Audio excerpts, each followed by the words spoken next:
Assalamualaikum. Hi everyone. Today we are going to learn about chapter 3. What time is it? Chapter kali ini akan dibagi menjadi 4 bagian, yaitu telling the time, telling the date, telling the day, and telling the month. Let's get started. Materi yang pertama yaitu telling the time. Nah, sama halnya dalam bahasa Indonesia, dalam bahasa Inggris juga kita mengenal istilah tepat, lewat, dan juga kurang. Untuk tepat dalam bahasa Inggris kita sebut dengan o'clock. Contoh, jam 5 tepat, 5 o'clock. Atau jam 9 tepat, 9 o'clock. Kemudian untuk istilah lewat dan kurang, kita bisa menggunakan istilah past dan to. Untuk istilah past atau lewat, itu kita gunakan untuk menit ke 1 sampai menit ke 30. Sementara menit ke 31 sampai menit ke 60 kita gunakan to atau kurang. Nah, selain itu ada pula istilah quarter dan half. Quarter sendiri artinya seperempat atau 15 menit, sementara half artinya setengah atau 30 menit. Nah, di sini ada beberapa contoh penggunaan past atau lewat ya. Yang pertama, jam 2 lewat 5 menit, it is 5 past 2. Kemudian, jam 4 lewat 15 menit, it is a quarter past 4. Kemudian ada jam 7 lewat 30 menit, it is a half past 7.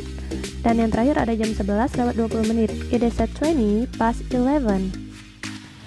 Di sini juga ada contoh penggunaan to atau kurang. Contoh pertama, jam 11 lewat 45 atau jam 12 kurang 15 menit. It is a quarter to 12. Kemudian jam 3 lewat 55 atau jam 4 kurang 5 menit. It is 5 to 4. Kemudian ada jam 8 lewat 40 atau jam 9 kurang 20 menit. It is 20 to 9. Dan yang terakhir itu jam 2 lewat 50 menit atau jam 3 kurang 10. It is 10 to 3.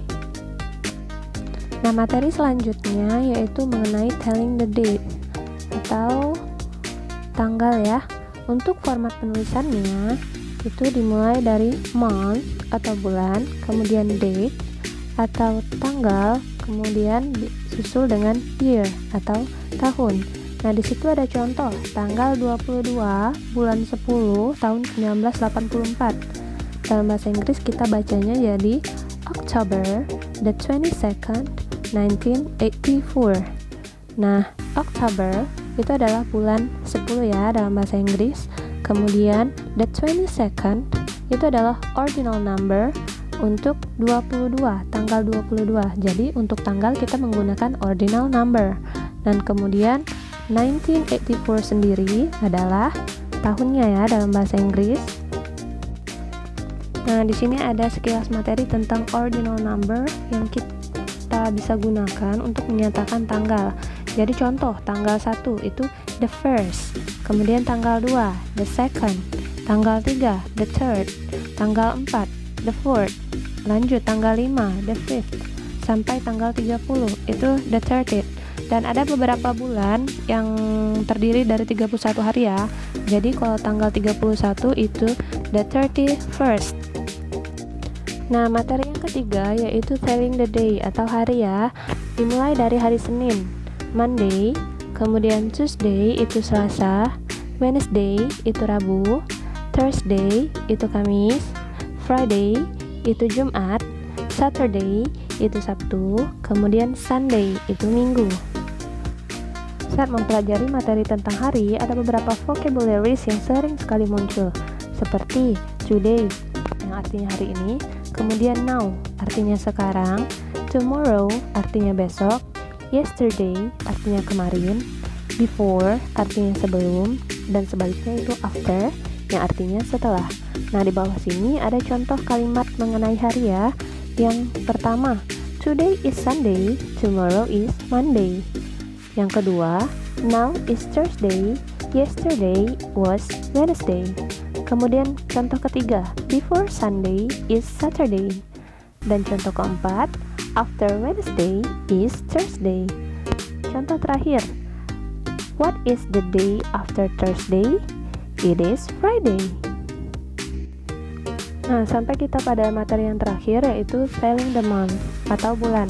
Sama seperti dalam bahasa Indonesia, dalam bahasa Inggris juga kita memulainya dari January, February, March, April, May, June, July, August, September, October, November, dan yang terakhir December.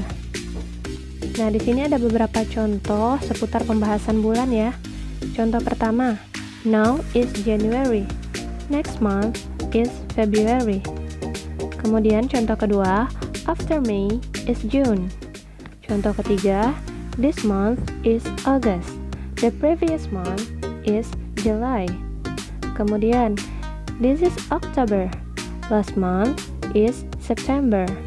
Contoh selanjutnya, the 11th month is November. Kemudian contoh terakhir, January is the first month of the year. Sekian materi untuk kali ini, semoga bermanfaat. See you on the next chapter and goodbye.